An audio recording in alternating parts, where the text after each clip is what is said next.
Well, welcome everybody to the Premier Living Podcast. My name is William Marsh. I'm the Director of Education here at Premier Research Labs, and I'm so excited to be joined with our Technical Director now, Nathan Jodge. He was our R&D Manager, now Technical Director. But Nathan, it is always a pleasure It to is have you. wonderful to be here with you, Will, as always. Honor.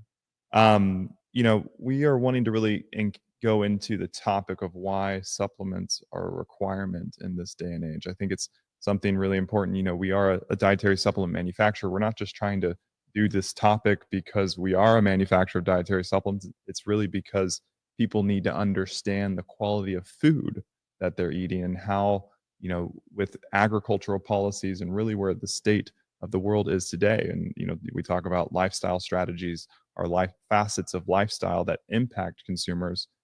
You really need to have supplements. And I think, having that conversation and being honest about that and maybe transparent where people don't necessarily understand the food supply really can help people maybe see the light of why products of premier quality that really support health systems can really support the body towards ideal health. So Nathan, would you like to share some thoughts on that? Sure, absolutely. And I have many thoughts on this. The question is really, where do we start? So I think most people who are sort of in the know, if you will, about the state of the food supply in the world today are probably aware of the fact that because this gets trumpeted so frequently in journal articles, news articles, that the actual nutritional value of food over the last 52 and definitely to 100 years has actually degraded significantly. And there's a lot of facets to this, a lot of reasons for this. You look at really it's the problem again is really it's the human choices that get us there. So different reasons for those choices, of course, but the state of the soil, for example. I mean, I always start with the soil. Everything starts with the soil. Let's be honest here. We say start at the ground level. Well, that's the ground level, right? And really slightly below maybe the ground level, where the roots are going to go and pull nutrients.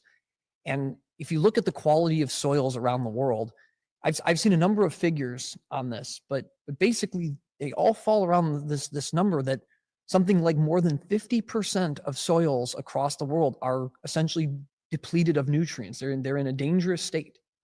And you think about where this comes from and that when you're growing crops, plants are going to pull their nutrients out of the soil. So they're going to pull the nutrients from the soil. You have to somehow replace the nutrients that are taken up by the plants. The more plants you grow, commercial growing, for example, in commercial agriculture,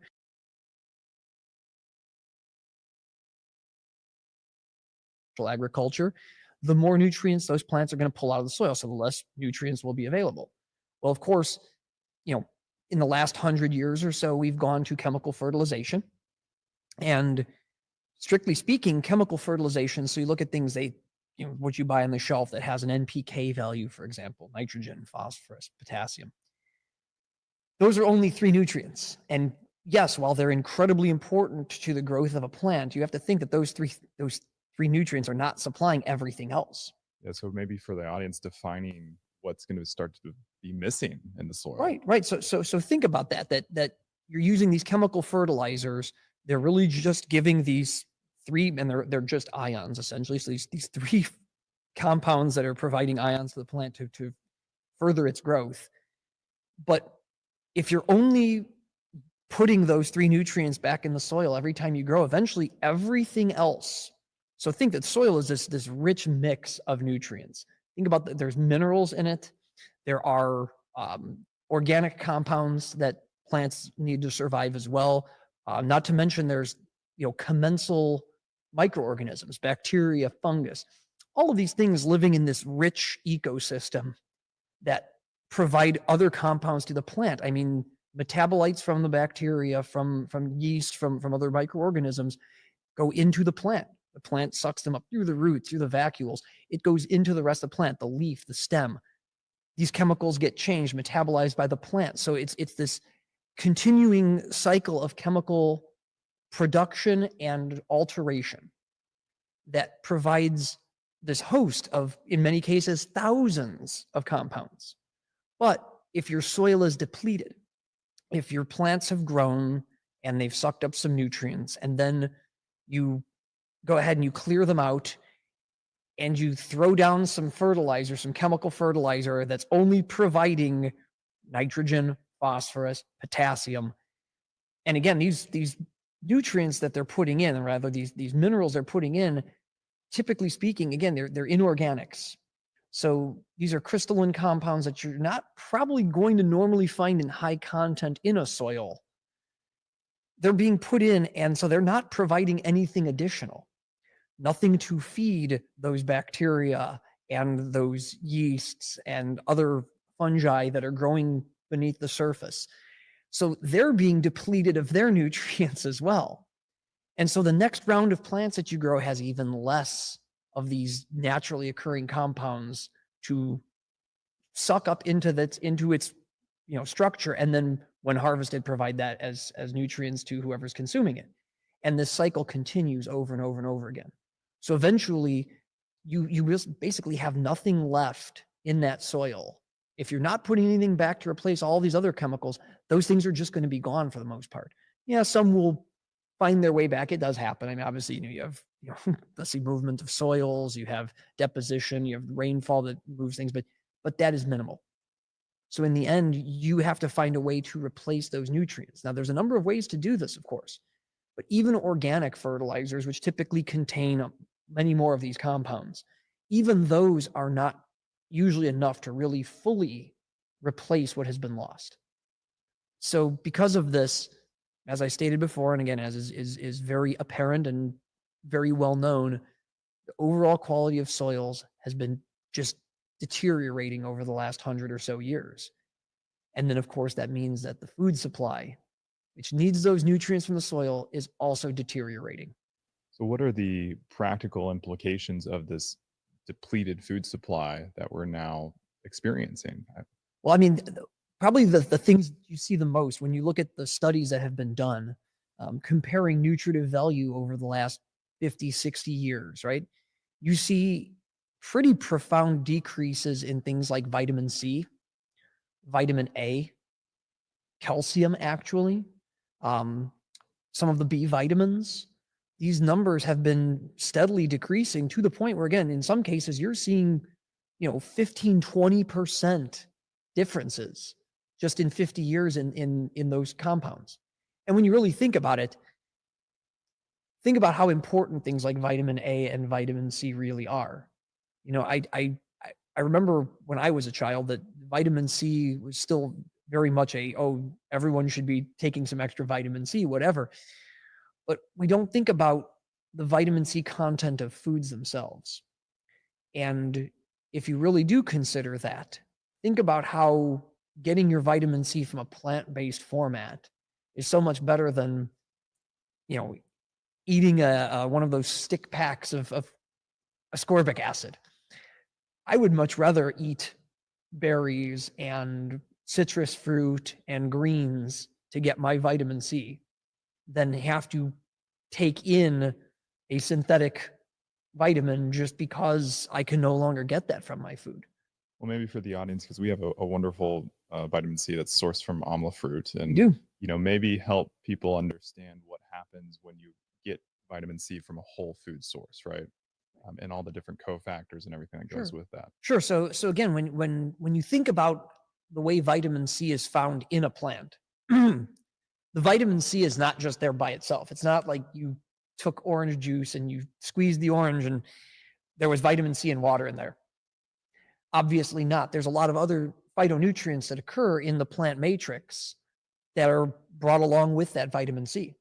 And a lot of these cofactors, when you think about it, it's things like flavonols, flavonoids, those are actually incredibly beneficial by themselves. But in conjunction with the vitamin C, there is really this additive effect. And it's sort of one of those situations where when you look at just taking a vitamin C supplement, so standalone, so just taking ascorbic acid or even an ascorbate, again, it's a good thing. It's providing you with vitamin C. Typically, they have a pretty high absorption rate, almost regardless of the structure. But that is all you're getting. You're only getting the vitamin C. And really getting it from that plant matrix where you're having all of these other phytonutrients supplied, it's far more in tune with what you would have done 100 plus years ago, getting all your nutrients from your food. And so having that is really honestly just a much, in my opinion, I'll use the term, it's a much more organic situation. And obviously I'm maybe making a little bit of a pun there on the term, but again, it's so much more in tune with a natural way of living and a natural way of providing all of the things that you need for a healthy life versus having to have all of these synthesized compounds sitting around and just, sort of taking them willy-nilly as you need them. And in many cases, taking too much, because there certainly is a point at which the body just certainly can't absorb more of these exogenous compounds. And even if it's not necessarily doing any harm, it's not doing you any additional good. So, why take those 1,000 or 1,500 or 10,000 milligrams of vitamin C, unless it's needed, of course. But if you can have a daily dose of it provided with all of the additional beneficial phytonutrients, that is just so much more sound that it to me seems like a no-brainer. So I want to, in a second, we'll actually go into the what actually can kind of manifest because you're not getting all those cofactors and beneficial, phytonutrients that goes along with those main micronutrients. But I want to talk about, a lot of people point to the fact that 50, 100 years ago, I'm going to be a devil's advocate here, that, the nutrients in the food supply was much more robust. And we cited why that's the case, right? And we know through industrial farming techniques and crop rotations and or lack of crop rotations, right? That's depleting the soil. But there's also this access. Think about, I can go to the grocery store now and I can buy every food under the sun. 50, 100 years ago, that wasn't the case. And so how do we have this plethora of food, but based on the argument, the food that's actually in that store is less nutrient dense than if, let's just say, that farmer was only able to grow 20 or 30 vegetables. Is that the case? Is that the truth of the matter? So what we've definitely seen in the last 100 years, and certainly the last 50 or 60, as if truly industrialized farming really took over, was the choice. And again, I keep saying that all this stuff comes down to human choices. There's consequences to your choices. And the choice was made for, well, let's face it, for profit. And if the choice is made for profit, then what you're going to look for is quantity, and quantity will degrade quality. So yes, you're going to produce a much larger harvest of whatever fruit or vegetable you're growing. But because of this, think about that. The soil is depleted. You're growing more of these things, more nutrients having to be spread across a larger harvest means that each individual item is going to have less of those nutrients. Because again, you're taking from it's a limited pool of nutrients there. It's now, instead of providing a harvest of 100 kilograms, now you're providing 1,000 kilograms, say. Okay, well, now you have a 10x decrease, essentially, in the amount of available nutrient in each plant.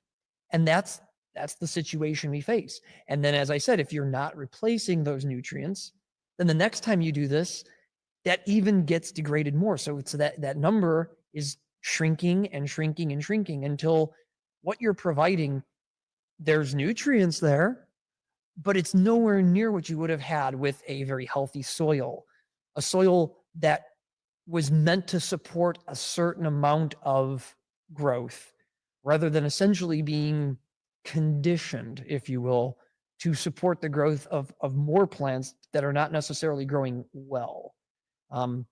You see this in a lot of the various cultivars that have been chosen over the years because of their prolific nature, rather than necessarily their nutritive value. Could you define that a little bit? I think there's, maybe that's a really good point that you make, that it's not been natural selection of what's determined our food supply. Mm-hmm. And so talk to us a little bit about, how we've, as a species, selected foods for that prolific nature. Sure. So, there's there's cause and consequence to all these things. And there is no doubt that if you're trying to feed more people, just to provide food, to provide calories, then certainly having more food available will meet that need. But calories without value, empty calories, as we I don't know if we even still use that term anymore. I use it because I'm older than a lot of people, but empty calories, that's no good. So yeah, I mean, I don't mind eating this, giant tomato that my plant now produces 5,000 giant tomatoes versus 20 smaller tomatoes. But if that giant tomato has nothing in it but sugar and water primarily, and just a very small amount of macro and micronutrients for me, what good has it done?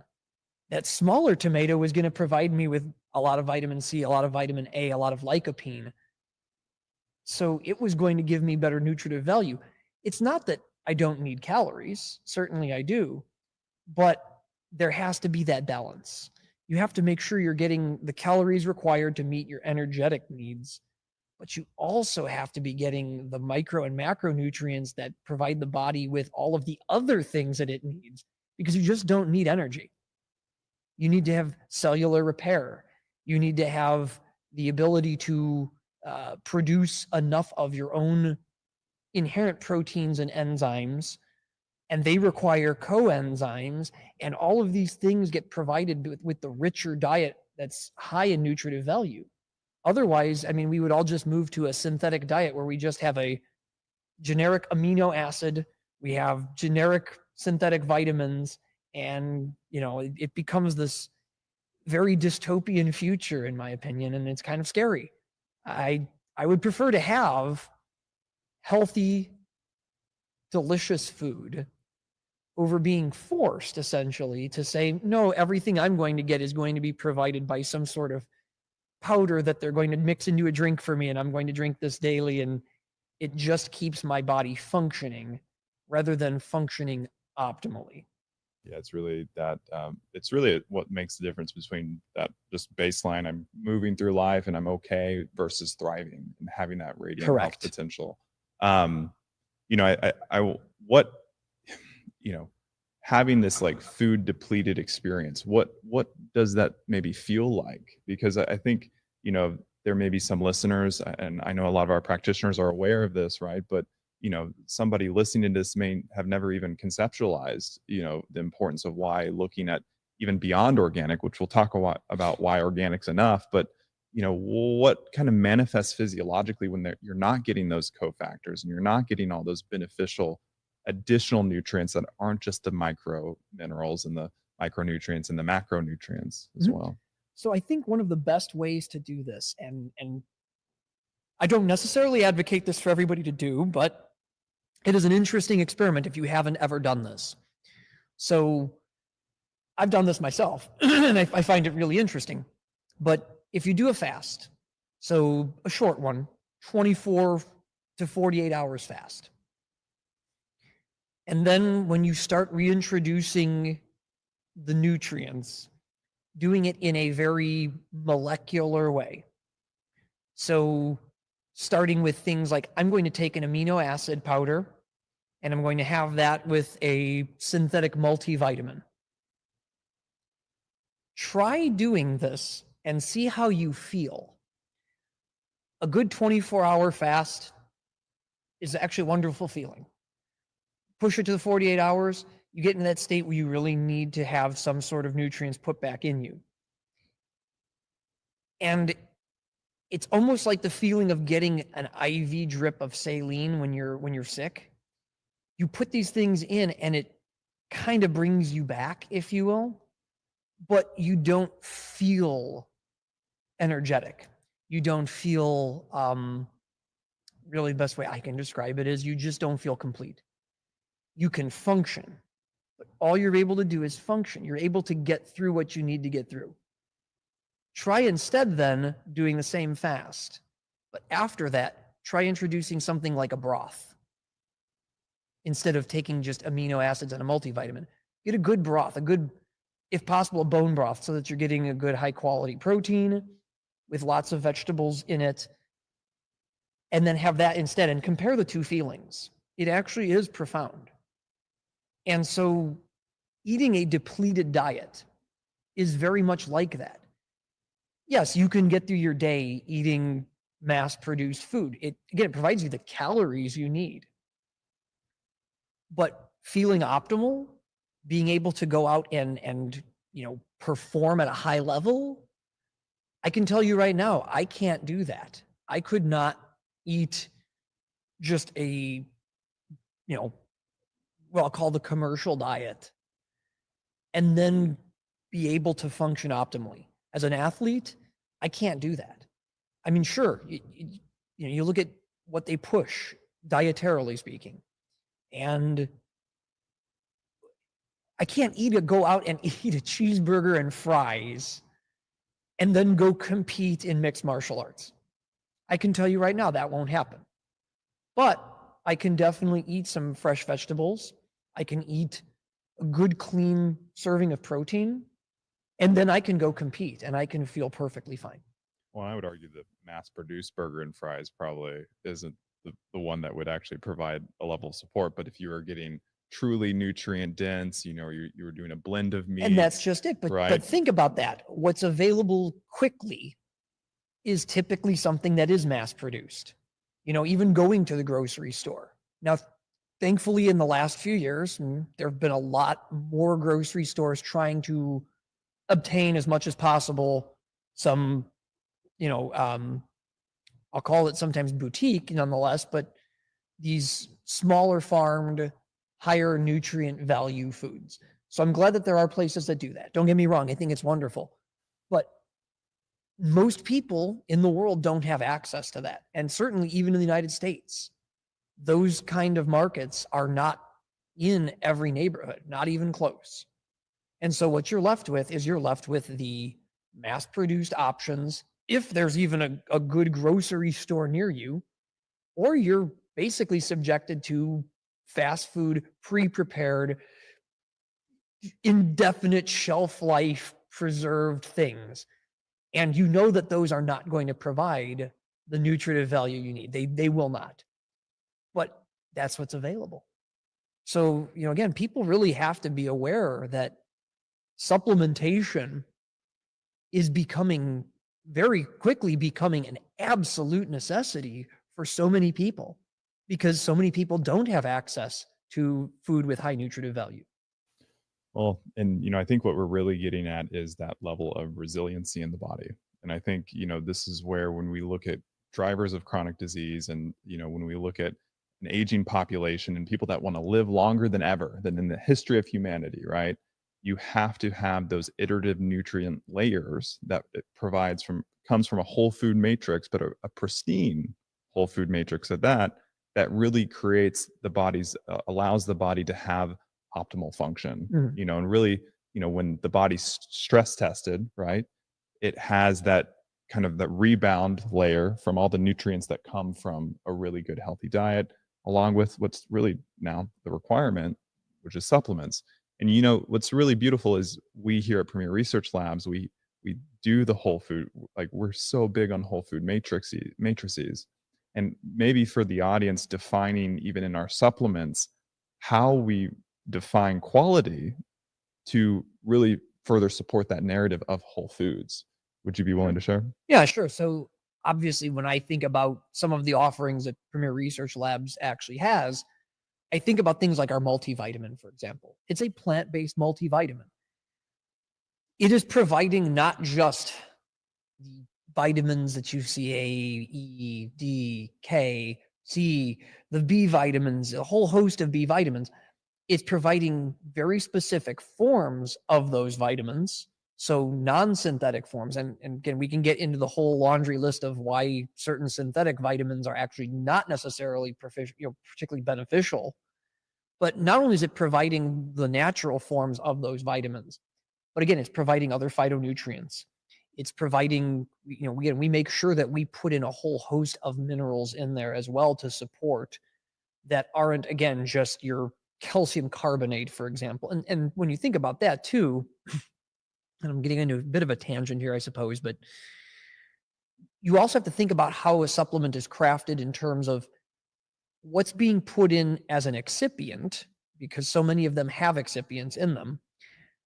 And then even the forms of minerals or vitamins. And again, I said there are vitamins that are synthetic that are probably not necessarily great for us to take. But in addition, the minerals too, because that's something I think that really doesn't even get talked about, but minerals that are being put in commercial multivitamins that are things that will interfere with the absorption of everything else in the multivitamin. So why would you take a multivitamin that's going to continue to bind those same things you're trying to get out of a multivitamin so they pass through you essentially unabsorbed?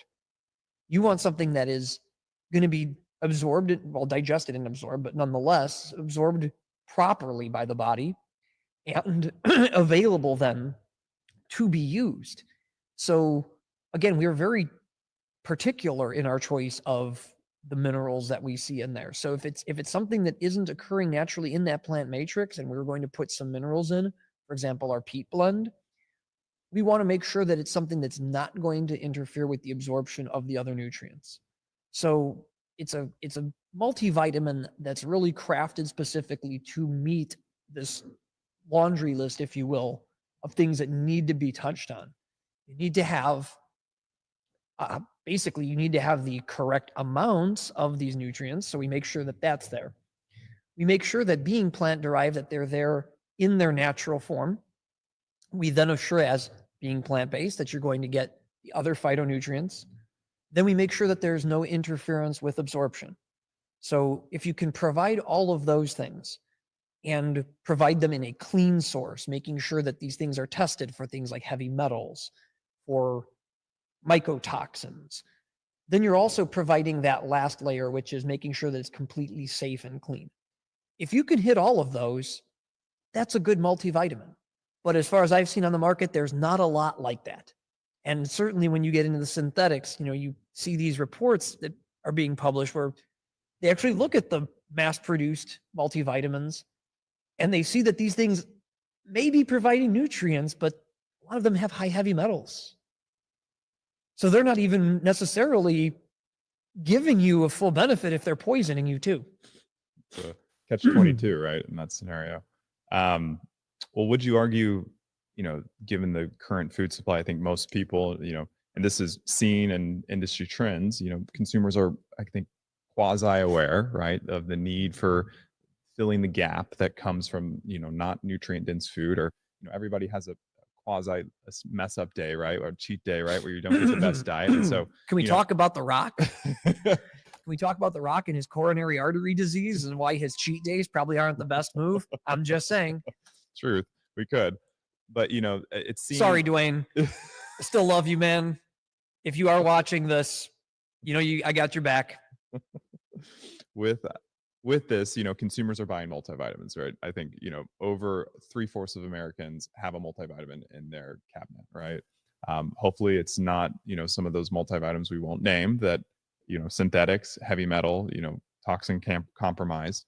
But is a multivitamin enough to address this deficiency that we're experiencing in the food supply? Well, obviously, the multivitamin is not going to be enough. It's providing things that you need. It's providing those vital requirements, vital amines, which was really where vitamins come from. It's providing you with those, providing you with some phytonutrients, but it's not replacing diet. It's a supplement. It's providing nutrients you need that you're not getting from your diet, but it does not entirely replace everything else either. The challenges of the world today, in addition to the depleted soil, the no longer as nutritive foods, there's a whole host of other things we're bombarded with daily.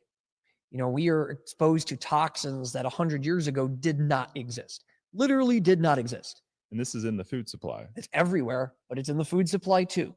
As a professional chemist, this is one of those things where it's sometimes hard for me to really get to that balance, which is the benefit of the synthetic chemicals that we have created over the last 100 years, which do provide benefits to mankind. But what are the drawbacks? What should we have done better? And now that we have hindsight on that, what can we do better when we develop new chemicals?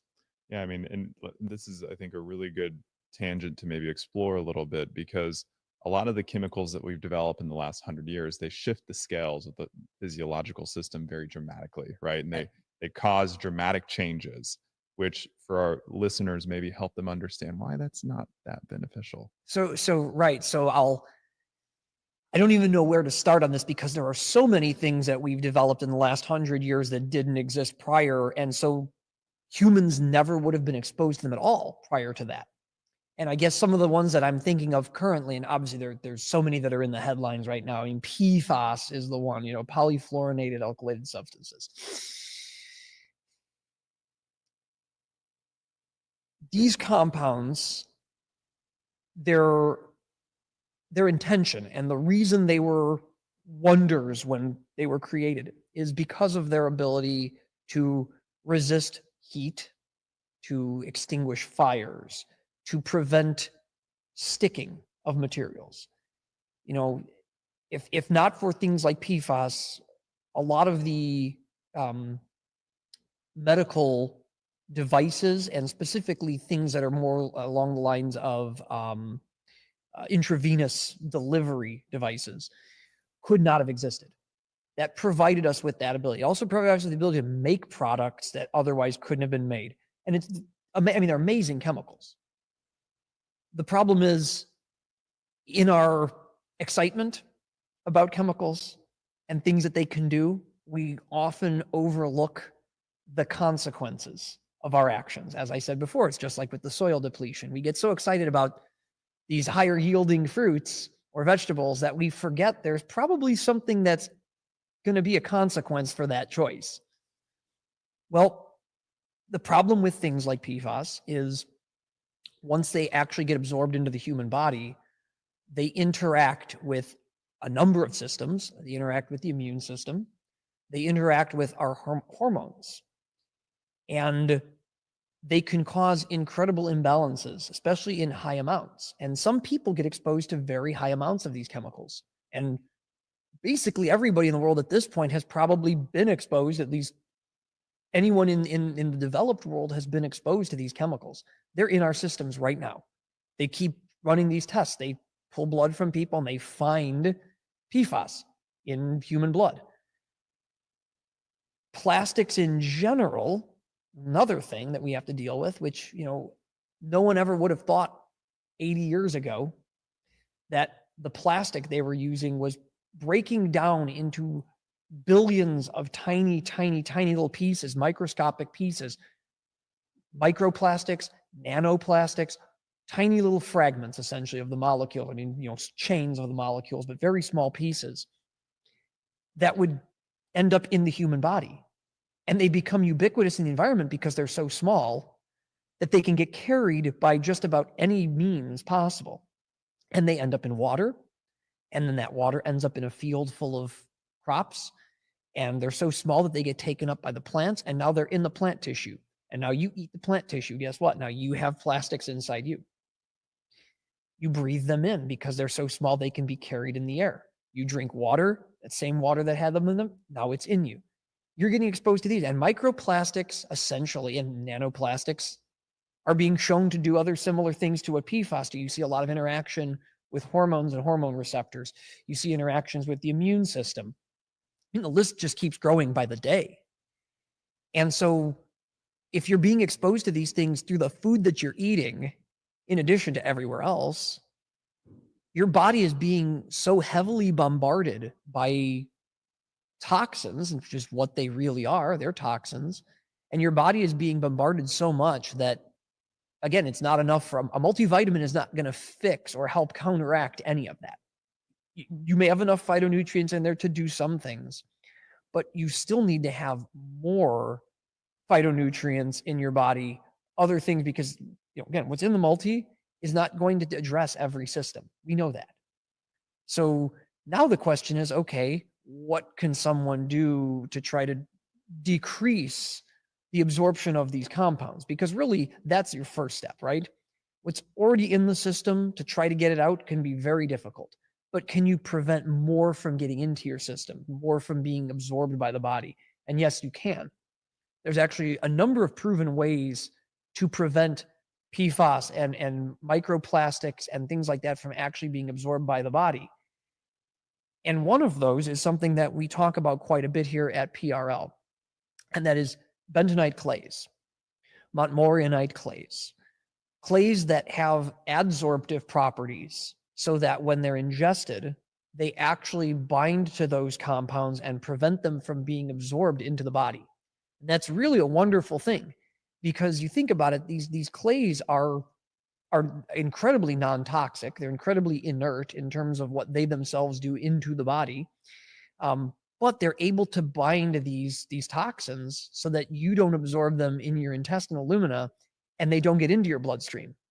So there's a number of reports that have been published on using these clays to prevent the absorption of things like microplastics, PFAS, mycotoxins, even all sorts of different toxic chemicals. And so an adjunct to the diet in today's world that would really be beneficial to most people would probably be to incorporate some of these things. And our own MediClay FX provides that type of clay. And that's a wonderful way to help to really start to decrease that amount of just assault that is occurring to the body from all of these outside agents. And of course, we have Medichlorella too, which has some additional benefits in that regard. Talking a little bit about Premier Quality, and I think, I do want to get into some practical strategies in addition to not only maybe taking a multivitamin, looking at additional foundational products that really can be implemented into a regime to maybe address gaps. But, I really wanted to also look at the aspect from a Premier Quality angle, how we define nutrient density for the product, for the ingredients that we actually use in our products, right? I think that's an important aspect, that most dietary supplement manufacturers, they don't actually go to a degree of defining the raw material quality that then goes into that finished product, right? Sure. So, when we think about the state of the food supply, there's no grocery store or grocery buyer that's testing the apples and saying this apple has this amount of vitamin C or pectin or whatever beneficial nutrient derivative. But the thing is, with the dietary supplement, we're making usually a claim on the label, Correct. saying that there's a certain active in there, but there's also additional actives that come from a whole food matrix. And I know we here at Premier Research Labs, we really pride ourselves on really defining raw material quality. So can you maybe illuminate Sure. areas that we go above and beyond to define that? Sure. So one of the things that we're very, I'll say, committed to is making sure that when we receive raw materials, not only do we test them for the potency of the active that we want to claim on the label, not only do we test them for contamination by things like heavy metals, mycotoxins, various dangerous microbes. I mean, we run the gamut of those tests. But typically speaking, in the background, one of the things the R&D team really prides itself on is quantifying other compounds in there, not only for the identification, to make sure that, this isn't just a very small sample of what we're looking for that's been spiked or doped with something that's an active to try to fool us. We actually like to test to see if other marker compounds are actually there that would occur in that natural plant matrix, to make sure that what we're getting really is that plant matrix and it's providing all of those other phytochemicals that are the signatures, if you will, of that plant. We do this for all of our botanicals because there is a pretty prevalent finding in this supplement world of ours that we can confirm. I've seen it myself multiple times, where you do get a sample of, say, I like to use turmeric as the example. Turmeric, because it became so popular, tends to lend itself to these situations. But you buy turmeric, and the sample you actually receive in the material you purchased is turmeric, no doubt. But in a lot of cases, you'll get something where it's turmeric that has degraded so much, so it's maybe an old turmeric, or somebody extracted actives out of this and felt that they can sell the mark or the dried leftover plant material as turmeric, which, let's say, I mean, it's turmeric, but it's turmeric minus all of the important active compounds. So you get this material in. There are a lot of companies out there that would buy this material. All they would do is they would test to see if there were curcuminoids in it. Probably not even quantifying them, just seeing the presence of.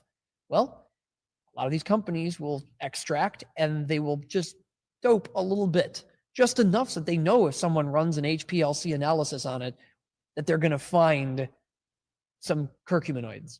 Good enough, right? We can't accept that. We really can't accept that. We have to make sure that when we get that material, it tests at a certain level of curcuminoids that would naturally occur in the plant. But in addition, that the other marker compounds in turmeric are there when we test it at appreciable amounts, meaning at the amounts you would see if you fresh harvested, or at least harvested and dried this material naturally and didn't extract it, didn't let it sit in a warehouse or open to the elements, even worse, for months or even years. And we know what those numbers are, so we can test to that and we can confirm that. And that's really why premier quality is premier quality. I don't even know how many people outside of the company realize how much material we reject, how much material we throw away, we scrap. We tell these vendors we can't take this material. We try to educate them as well, because a lot of vendors really don't know. If they're buying from a farm and something happened on that farm, the material, they may not be aware. So in this process, we also try to educate the vendors, the suppliers, the farmers, if we can get to that level, and let them understand, hey, we're looking for these things. These are the marker compounds. These are the compounds that indicate premier quality. We want to make sure that we're always getting material of premier quality.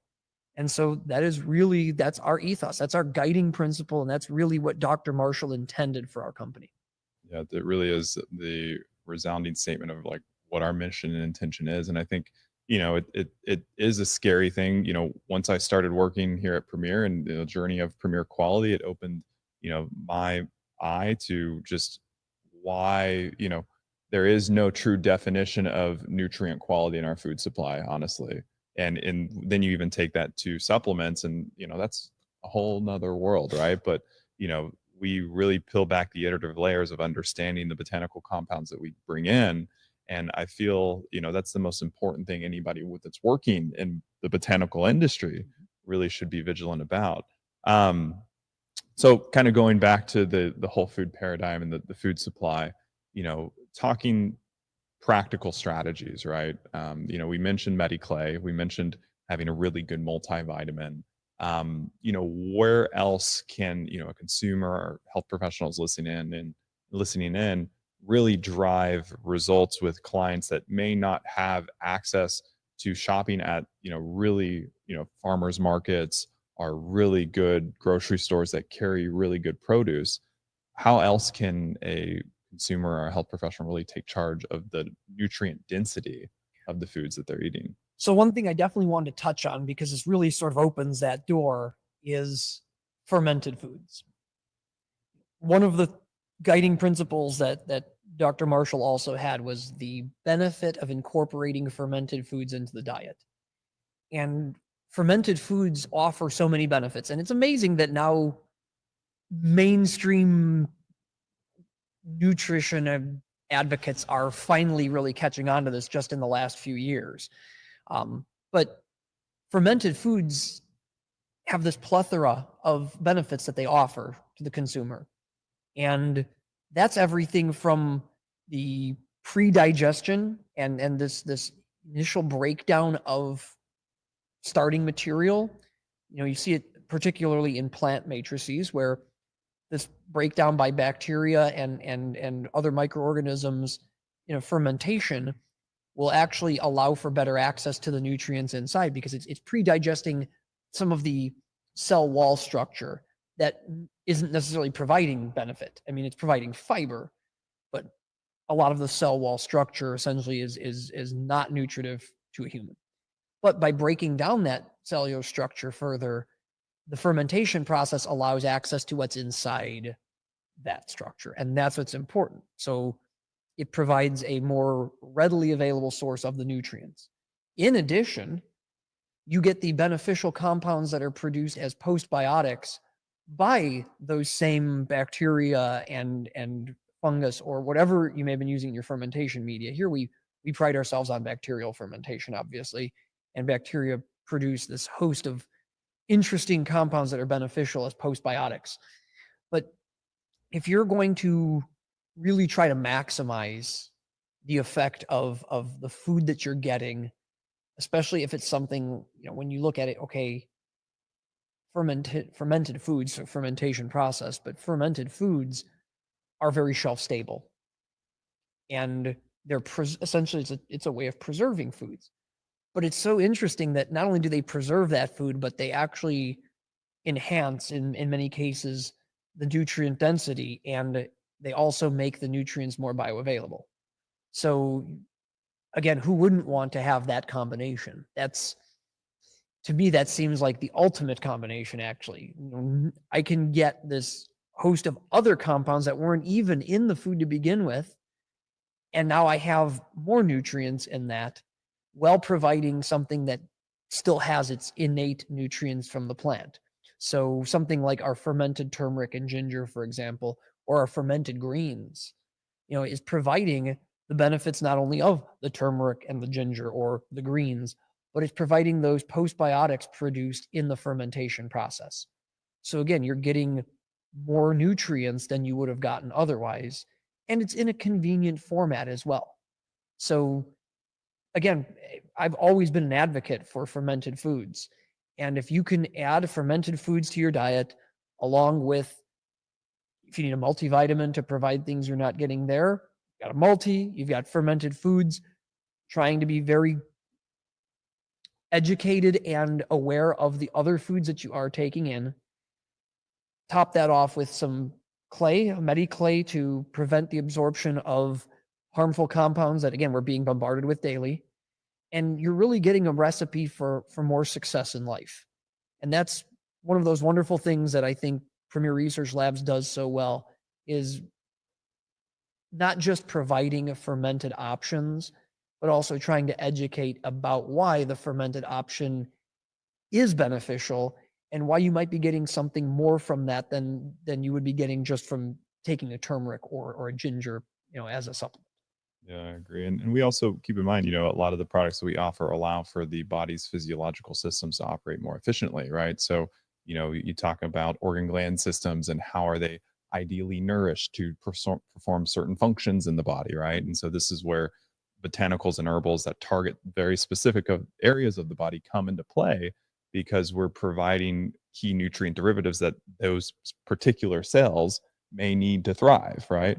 And so this is where we can really start to, really optimize how, when you're consuming foods that, obviously maybe have been washed with Medi-clay, which you can open the capsules of Medi-clay and do a nice food wash if you want, and take it internally. Great protection for any potential pesticides, herbicides, aflatoxins, right? Washing that off.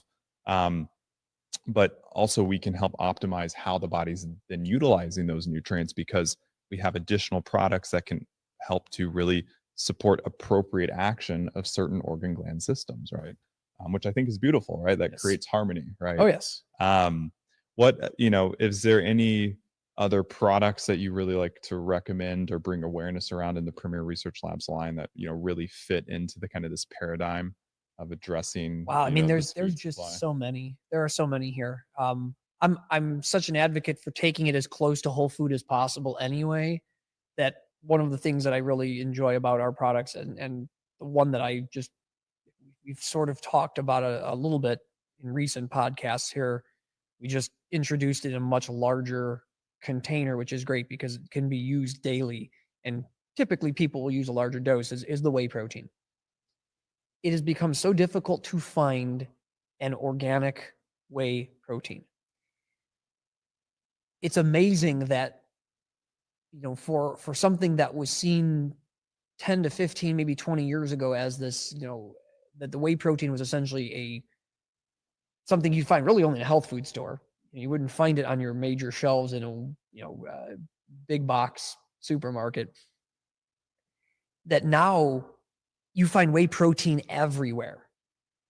And again, it looks like the same bad situation that we just talked about with crops is starting to occur with things like whey protein, even where the push has been simply for quantity over quality. So now everybody has a whey protein, and there's very few organic whey proteins. There's very few with a guaranteed analysis of the amino acids. There's probably not too many out there that aren't contaminated with something: heavy metals, mycotoxins, certainly pathogenic bacteria. I mean, the quality overall of whey protein that I have seen on the market has deteriorated significantly in the last, definitely in the last 10 years, because it's just everywhere. And so again, the push was for quantity. Whereas our whey protein, it is still organic. We know the source. We run the analysis on it. We make sure that not only is this protein clear of any kind of contamination, but we make sure that it has a guaranteed nutritional profile that is typical of a grass-fed, well-maintained cow. I mean, essentially, that's what it comes down to. How was the animal treated in optimal conditions, under optimal feeding conditions? You know what the typical breakdown would be in terms of the amino acid profile of whey. And so we want to make sure that when we get that material, it still meets that optimal profile, so that it's not something where someone is trying to, essentially under a starvation diet, force the cattle to produce whey protein. Because you can do that. There are ways to manipulate a diet. We want to make sure that this is closer to that optimal signature diet that we can trace through the chemical analysis to say, okay, we know that this has been a well-treated animal. We know that this animal's diet has been, closer to what is an optimal diet for the animal, rather than, unfortunately, what you see in some of this mass production, these cows that are put in these tiny little pens, eating a, corn-based diet, which is not normal for a ruminant.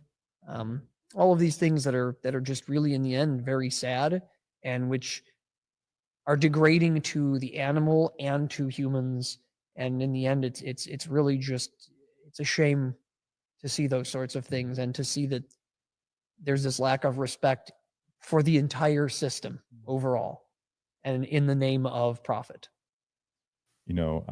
As we kind of wrap up here, because I feel like we could go down so many different rabbit holes, and I know you will be back here, Nathan, to share more insights.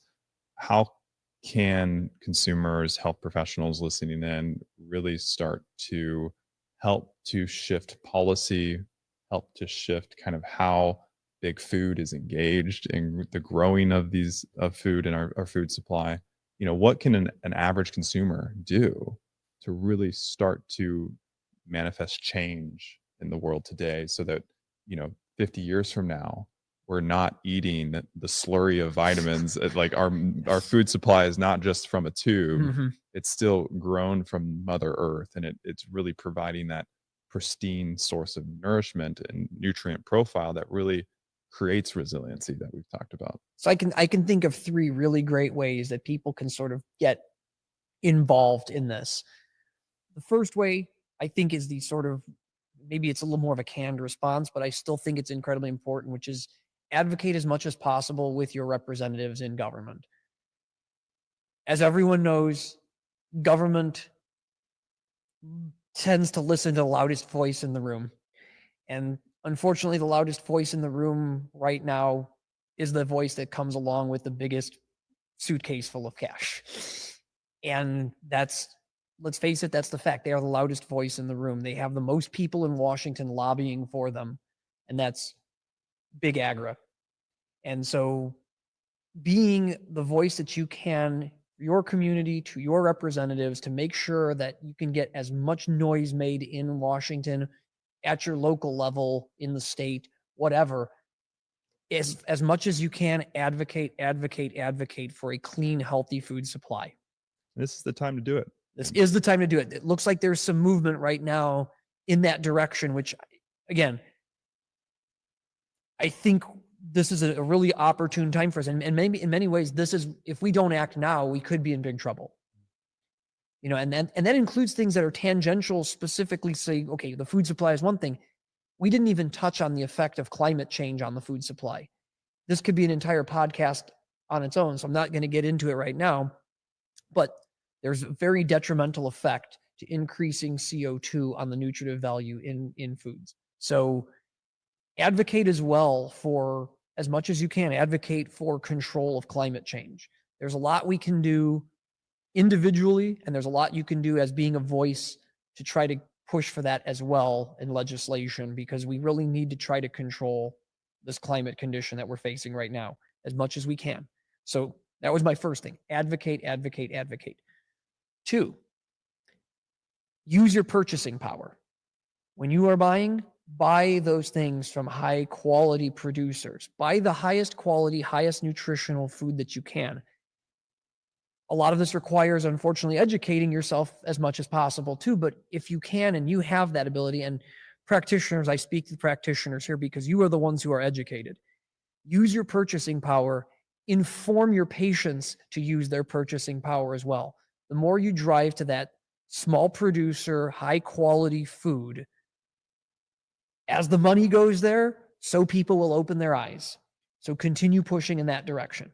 And not to interrupt, I think it's important to add that, a lot of times when people are looking at organic, nutrient dense, grass fed, all these different, kind of tags that kind of say, hey, this is high quality. It's important to have the conversation that the processed food actually per ounce could be more expensive than the grass fed or the organic food that you're looking to purchase. And then when we think about the long-term consequences or outcomes of choosing healthy, sustainable, the ideal options versus the processed, that seem cheaper. Yes. You can kind of factor in, from a price economics perspective, it actually saves money in the long run. Oh, yes, absolutely. So again, I mean, there's so much this purchasing power that, again, that could be its own podcast. I think each of the things I'm going to touch on could be a podcast, but definitely use your purchasing power because, as they say, money talks. And then the third one is really getting back down to this very, very grassroots thing, which is try to grow food at home. Have your own garden. Have a victory garden in this case. This case, it's victory over big agra. Grow as much as you can if you can at home. Advocate for patients to grow food at home if they can. A window box garden, even if they can, to grow herbs. I mean, there are so many little things you can do with trying to grow things at home to add nutrient value to what you're eating. If you can grow a window box of herbs, picking the ones that are typically the highest in nutrient value. I mean, I'm thinking cilantro. If you're okay with cilantro, I love cilantro, but a lot of people don't. Chives are always great. Parsley, any kind of parsley. All of these herbs that you can grow in a window box that take up very little space and use nothing but a little soil and water essentially to get them going. Or if you can actually have a garden, grow a garden, or see if you can get involved with a community garden. I grew up in Chicago, so I know that area very well.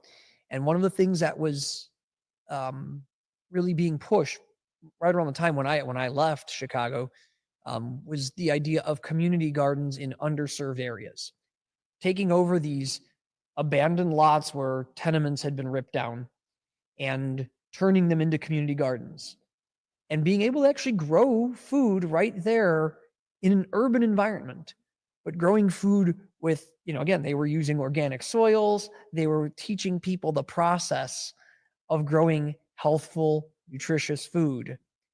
And again, this is a very small thing. You don't even think that this can make an impact, but you'd be shocked how much it makes an impact when you eat that food from your own garden and you taste the difference between, again, I do melons. I can tell you right now that the melon from my garden tastes so much better than that mass-produced melon at the store. Watermelon, cantaloupe, it doesn't matter. The flavor is just so much better. It's been tended with love, been tended with care. you take care of it yourself and you make sure that you grow that the best you can, like any good farmer would, and that's really that stewardship of the earth. And yeah, in the end, there is nothing in my mind more delicious than the fruits and vegetables that I grow in my garden. That intention ends up in the food that you eat 100%. Love comes back. It does. Nathan Dodge, thank you so much for your wisdom and just being a steward of premier quality and really just a steward for, health around the world. For all those that listened in, thank you so much for your time and joining us on this Premier Living podcast episode. I know we will be back with Nathan in the very near future, but if you have any suggestions or would like to reach out to even be on the Premier Living podcast, feel free to do so. And once again, we'll look forward to catching you next time.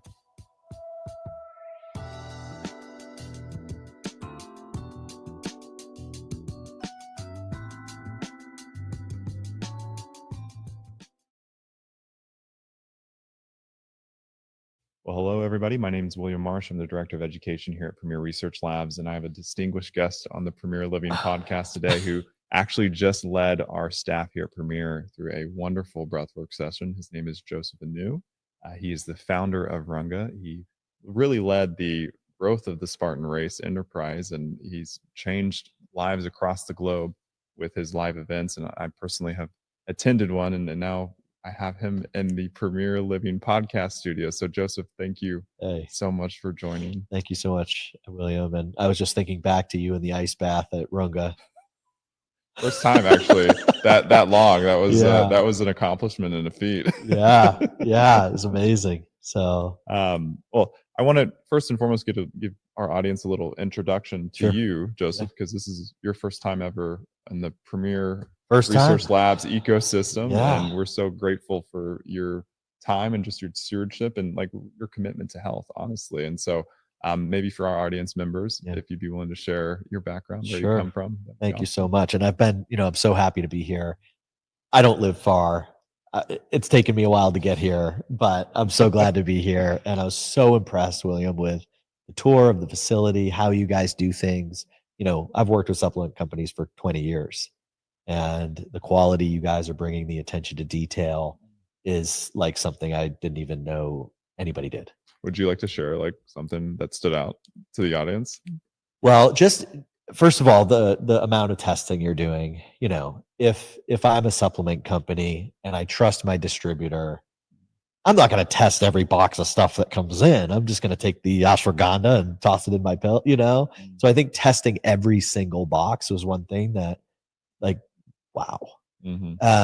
The other thing is all the things you're doing in-house with the humidity chamber you showed me. Stability chambers. And so exactly when the expiration, when the nutrients inside these capsules are going to start, losing their energy or losing their benefit, and doing all that in-house, not outsourcing it to someone, really having control over all that was impressive. I could go on, but the production here was just more than I was expecting. Well, that's an honor. And I know a lot of the audience members hopefully know a lot about what we do here at Premier, but let's go back to you. You're the star guest here. So talk to us a little bit about your journey, because, the experience that we had, and I hope to hopefully share with audience members that maybe come to a future event where you're leading a session, was deeply transformative. And you've had your own journey in health, which you kind of kicked off our session with. And I believe it would be great to share your story just to like really help people understand you. Yeah. Thank you, William. Thank you. I really appreciate it. And what's interesting too, is I'll kind of, I'll bounce around slightly, but professionally, my career has always been in health. And ultimately the truth of it was I was trying to fix